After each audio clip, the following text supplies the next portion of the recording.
Hey everyone, Warrax here.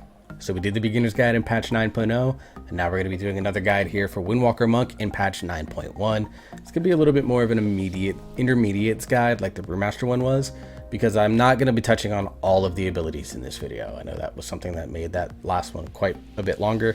In this case, I'm going to make the assumption that you kind of have a basic understanding of what all the abilities do, and generally speaking, how they function into the kit.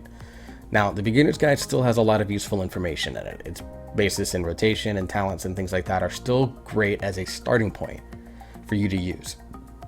If you're brand new to the spec, I definitely recommend checking out that video. It'll be in the upper right hand corner right about now, so that you can go access that and then come back to this video afterwards, because I'd recommend checking out the beginner's guide to kind of get a basis understanding if you've never played Windwalker Monk before, and then come back to this spec afterwards.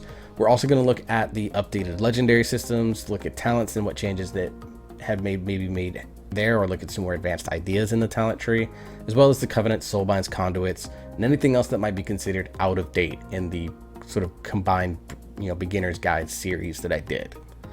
So before we begin with all of that, you know the drill, guys. It's YouTube. I've got to do this. It really does help, and it turns out that there's been a lot of research that says if I say what I'm about to say, you become more likely to do it. So help me out. And that is to like, share, and subscribe to the channel. As a small creator trying to find my way in this wild YouTube world, any like or subscription to the channel helps me out immensely. It gives me a real boost of confidence, and it also helps me kind of reach the goals that I have. I want my videos to go up against the likes of other WoW creators like Marcellian Online, who do great class guide videos as well. I want mine to be kind of a different style to them, but still something that hopefully gives you the same or equal amount of information in the videos. So shout outs to Marcellian Online. I love watching their content. You should subscribe to them after you subscribe to me. I want my beginner's guide video. The Brewmaster one was the most watched video I've ever had. Windwalker Monk is I think my third or fourth most watched video I've ever had. I want those and these videos here in the intermediate section to continue to compete with other WoW content creators out there that hopefully get a lot out of, allow you to get a lot out of learning how to play the Monk class in general, but in our case, Windwalker Monk today. So click the thumbs up, click the subscribe button. Help make my dreams a reality for me. I need your help in this endeavor. But enough of my begging and pleading and pontificating and pandering. Let's get into the meat of the video, and we're going to start with your talent build. So in patch 9.0, I believe, if I recall right, that this was kind of the talent build that I advised you to take. Now there's been some kind of updates to this, because in reality, the Windwalker tree is one of the most flexible in the game, and we'll talk about why. Let's start in the 15 row. In single target situations, all three of these talents actually sim within like a 0.5% of each other. They're all very close. Maybe some variation depending on your own stats, but for me, picking any of these talents is not a DPS loss in any significant way for single target only. Eye of the Tiger, Chi Wave, and Chi Burst are all very good. Now in AoE situations, Chi Burst becomes the best talent for AoE situations. Chi Wave's bounce is unreliable, so you may not be able to get it bouncing onto targets only. It may bounce onto other folks, which, I mean, giving them a small heal is not bad, but it could be better. And Eye of the Tiger can only be applied to one target at a time, so very clearly a single target talent. So because of that, in the 15 row, I'm actually going to recommend that you just take Chi Burst all the time, because it saves you from A, having to switch the talent, and B, you can continue to use it all the time, so you can get used and find the best applications for it. In the 25 row, still very much the same. Pick whatever you want. I choose Tiger's Lust because it's the most flexible. In the 30 row, I mentioned Fist of the White Tiger in the beginner's guide as the best single target talent, with Energizing Elixir being the best AoE talent. Ascension, I think I said wasn't all that good, but I might have been a little wrong. So here it increases your maximum Chi from 5 to 6, energy from 100 to 120, and regeneration by 10%. This is actually a good middle ground between Fist of the White Tiger and Energizing Elixir for kind of both situations in single target and AoE.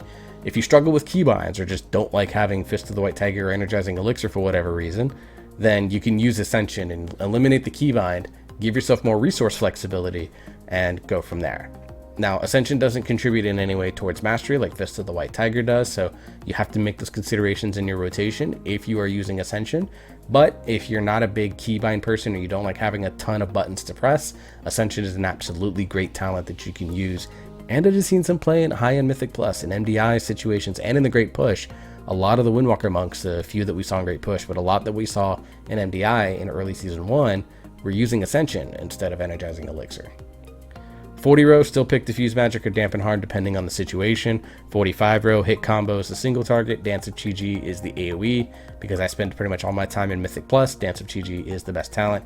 And Whirling Dragon Punch hasn't changed. So there are some talents that haven't changed.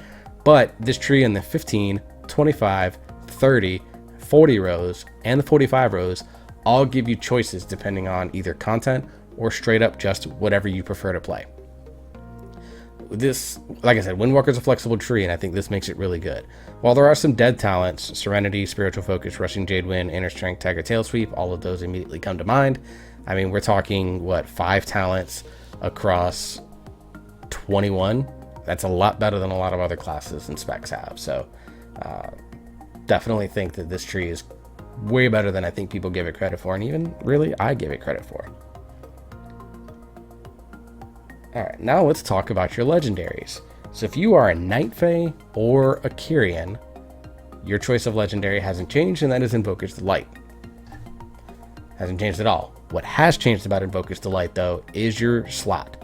If you are a Raider going after the Shards of Domination and that system, and your Shards of Domination sockets, both Head and Shoulder are now slots for Domination sockets for Monk. Therefore, you should now switch over and convert your Invoker's Delight from a head or shoulder slot to a cloak slot. Now, yes, this means you have to regrind your Soul Ash, but frankly, you were doing Torghast anyways to get your Soul Cinders. So just save yourself the time, get a rank 6 cloak piece, be kind to your tailor friends, and go ahead and recraft Invoker's Delight, get the free socket on it for recrafting in 9.1, and you're able to open up your Domination socket budget for other items and those sockets as well. Now, if you are a Night Fae, Phalanx Harmony is the one that you actually want to choose. So you have to get to Renown 48 and, open this up and recraft here. In terms of the slots, you want to use it in the waist spot because gloves are a Domination socket for leather wearers. And here, Phalanx Harmony just is the only legendary to consistently outclass Invoker's Delight in any situation. Double the reset on your Phalanx Stomp, getting that Fey exposure, increasing damage on targets by 8%. Just those two factors combined, and Phalanx Stomp does a pretty decent amount of damage on its baseline. Those are going to be two sockets, or that's going to be a legendary that you're going to want to use in pretty much all situations. I know you're thinking, oh, but what if they move out of my Phalanx Stomp? It should reset enough that you basically have trees sprouting all over the map. Like, you should just cover the floor in blue. Obviously it takes proccing the reset, but in good situations, you're always going to have a Phalanx Stomp available, generally speaking, every 10 seconds to use on a single or pack of enemies to get that 8% damage increase. If you are a Venthyr and don't like Invoker's Delight in single target, you can use Sinister Teachings instead for the 3 Venthyr monks out there. Just when you get critical hits, you get reduced Fallen Order, so you can use Fallen Order a lot more, which is basically a straight single target ability. It falls very far behind in AoE, so for Mythic Plus, you're probably still going to want to use Invoker's Delight and go from there. Now let's move on. Wait, sorry, 3 Venthyr monks. You craft on either slot because you pick the one that is going to be whichever has your lowest eye level. You craft it in that, and because you get the biggest increase in eye level and stats and things like that out of it. So there, I said it for you. 3 Venthyr monks. If you join them, you make 4 Venthyr monks, and congratulations to you guys. Alright, now let's talk about Domination Shards. Now, unfortunately, they're not on the loot tables, and I don't feel like pulling the Wowhead page, so we're just going to talk about them while you get a great shot of a good old Elysian hold here. So for Shards of Domination, you're going to want to go after the not the Blood set, that's Brewmaster, the Unholy set for Windwalker Monk. So Shard of Diz, Shard of Zed, and Shard of Oth, OTH, are the 3 Unholy Shards and should be your first 3 sockets. Shard of Oth in particular is not very good, but you needed to complete the set, so you gotta accept that little bit of hit in order to get the Unholy set bonus, which is by far and away the biggest DPS increase. For your last 2 shards, because you can have up to 5 spots with Domination sockets, you want to go with Core from the Frost set and Beck from the Blood set. Those are pretty good sources to round out your total shard set. Now, if you're a Mythic Plus player, of course, you don't care about the 3 set bonuses because those only work in Raid. So if you're going out to go get 5 sockets of domination shard gear, then you just want to choose the 5 best gems that you can get. So for Windwalker, that is in this order: Diz, Zed, Core, Beck, and Kier. So those are the ones you want to go out and get. Go to Wowhead or Icy Veins and go look up where they're at, because I, for one, am probably not going to spend a ton of time with the Shards of Domination system, because I'm not going to be stepping in the raid that much. So for me, it's not going to be that much of an issue. Now let's talk Covenant. So what I'm going to do is hopefully not fall off and die. I'm going to jump down here and go to my Forge of Souls while we talk about this. Now for Covenants, generally speaking, Kyrian is still seen as overall the best for both Raid and Mythic Plus. However, there's a lot of intricacies in your rotation in particular that make Weapons of Order a fairly complex ability to use. If you're not a world-class Windwalker, if you're not someone that's been playing it long enough to really be used to what you need to do with it, then it's actually potentially better for you to go either Necrolord or Night Fae, because your overall damage might actually be better using those Covenants, because they're a little bit easier to use effectively. So it's actually not a bad thing. Like, just because you're not playing the quote best Covenant doesn't mean that you're actually a bad player. If you choose Necrolord or Night Fae and you ended up doing more damage than what you would do if you were Kyrian, then you're actually making the smartest choice available, instead of trying to force yourself into Kyrian like most players would probably do because a simulation told them it's the best one. No offense against Sims or Theory Crafters, but I love that this disclaimer is also in the Wowhead guide, so make sure you check that out. Alright.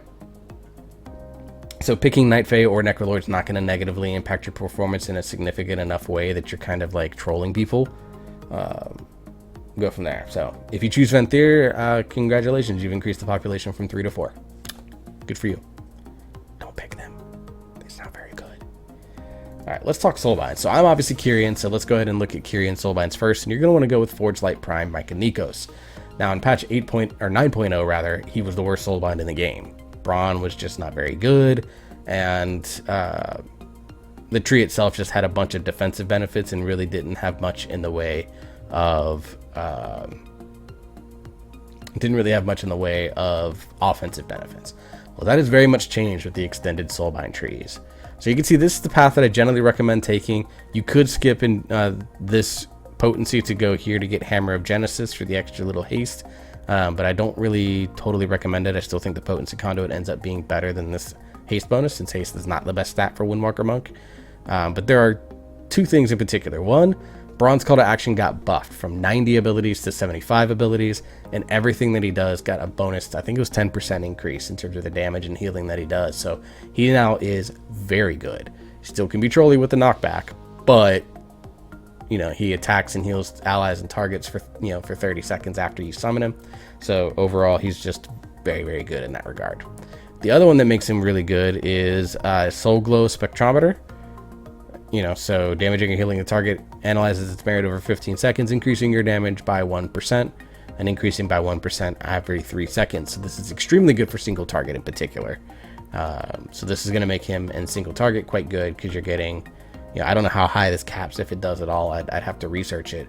But the fact that you're getting, it'll essentially work out to 3% extra damage on single target. That's nothing to shake a stick at. And then Effusive Anima Accelerator. This is the thing that I think most people look at when they're saying, hey, take Micah Nikos.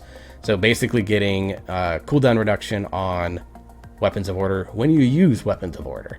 Up to a maximum 40 seconds for 5 targets hit, 8 seconds on a single target. This just makes Weapons of Order available more often, which is a very potent cooldown for Windwalker Monk. So this is going to be the best one overall. Now, because I don't have I'm not going to bounce characters to go around to the other ones. I'm just going to talk to you about the other Soulbinds. So for your Necrolord, Emeni and Bonesmith Amir are both very close in terms of DPS. You probably should sim yourself to see which one is better for you. For Night Fae, Naya is far and away the best for Windwalker Monk still. The stuff that it provides in her Soulbind just synergizes very well with the rest of the Windwalker kit and should be used in all content. And for the 3 Venthyr monks out there, Nadja. The Venthyr Soulbinds are kind of weak overall. Now for conduits, there's a lot of if-then type situations. Generally speaking, you want to use coordinated offensive for single target, and then your conduit from your covenant for your second one, unless you're Night Fae, because the Night Fae one isn't all that great. So for me, strike with clarity, obviously I have socketed here. For your Night Fae, you want to look into something like Juen's Bond or Inner Fury, probably whichever one you have. It's higher eye level, so for me, I'd be using Inner Fury, but if Juen's Bond is a higher eye level, you want to go after that. More Juen or Fist of Fury damage buffs, those are just going to be good buffs to your secondary abilities that are going to be, quite potent for you. All right, for AoE situations, you want to use calculated strikes only if you talents Dance of Chi-Ji. It's the only time you use it. If you're a hit combo person and are in AoE situations, you're going to want to use the same setup. Maybe not coordinated offensive, but use like Inner Fury, Strike with Clarity, Juen's Bond combo. But if you're doing AoE and you're trying to maximize your AoE damage, you're going to take Chi-Ji anyway. So you use calculated strikes, Strike with Clarity, and if you're pure AoE, probably either Inner Fury or Juen's Bond. I use coordinated offensive because I like having a little bit of blend for single target for boss situations. Windwalker single target is already kind of iffy at best, so being able to do things on tyrannical weeks, I think, makes me feel a little bit better about how I perform. So those are the conduits you're going to want to look at. So to recap, coordinated offensive covenant for single target unless you're Night Fae. For AoE, calculated strikes in Strike with Clarity or your covenant one unless you're Night Fae. And for Night Fae, you want either coordinated offensive and then like Juen's Bond, or calculated strikes in Inner Fury, using either Juen's Bond or Inner Fury as a third one if you get a third potency for a third potency slot. Finesse Conduit's still not all that good. Dizzying Tumble is probably the closest one to being most universally useful, giving damage reduction on after leg sweep, which is cool. And for Endurance Conduits, Harm Denial still going to be the best one because you use Harm Denial a lot still in the rotation, with Fortifying Ingredients being your second best potency or Endurance Conduit slot, giving you a shield when you use that. So just makes your big defensive boost time even more effective. So what is the overall status of Windwalker Monk right now in 9.1? Windwalker Monk is still one of the most fun specs to play. That I don't think ever will change as long as it's in its current core format. Its AoE is extremely strong. I think for melee, it's probably the king of AoE and can compete with Fire Mage and Moonkin in the uncapped AoE section. We've seen in AoE situations in the World First Race where Windwalker Monks have basically dominated those fights from a damage meter standpoint because they can just very quickly, very fastly sort of on-demand burst the adds in those fights. So you're going to be in any fight with an AoE situation, you're probably going to look a lot better damage meters wise, and in single target situations, you're not going to set the world on fire, but you will hold your own, and as long as you're playing well, I think you're going to be a valuable asset to your team in those single target situations. Windwalker Monks are good for the second time, second patch in a row in this expansion. Not only that, the community sees them as pretty good specs for the second time in this expansion, for the second consecutive patch rather, which I don't think has happened since I've come back to the game, and that was in 2018. I think Windwalker Monk is going to be one of the better specs that you can pull in terms of if you're looking at a damage and you want to be a monk. You obviously can only choose Windwalker, but I don't think you're going out of your way to mess with people by being a Windwalker Monk like you would say like a Sub Rogue or a Windwalker in last expansion when they were not very good in almost any situation. Overall, I think a single target buff is still needed. I don't think they should just tune the numbers on Rising Sun Kick because of PvP concerns. I still would like to see, as I said in my State of Monk video, that Windwalker Monk gets a chance equal to crit chance to hit for Rising Sun Kick to hit a target a second time. I still think that's the buff that should happen, but we'll see. Please, Holinka, make it happen. So we'll see. Can only keep your fingers crossed and hope that they recognize the single target situation and make a choice to do something about it. Anyways, folks, that is the guide for 9.1. If you think of anything that I missed, please let me know down in the comments below. I'd love to hear from you. So, of course, the Mistweaver Monk is the only video that's left to go. I'm working on the script for that as we speak. I'm hoping that I can get that recorded later on this week and get that posted either at the end of this week or next week. And I've also got more videos documenting my journey to Keystone Masters coming. So be on the lookout for those coming through because I want to document every single dungeon run that is timed that gives me rating, and I'll update you at the end of the videos for rating. I've got a 12 Mists is coming and then a +4 Spires, Think, why is he posting a +4 spires? It's because I'm testing out some things with editing, because I'm going to have multiple points of view. And I want to see how I can make that happen and how it looks. So until the next video, I hope you all stay safe. Remember, today is a great day to be alive, and I will see you next time.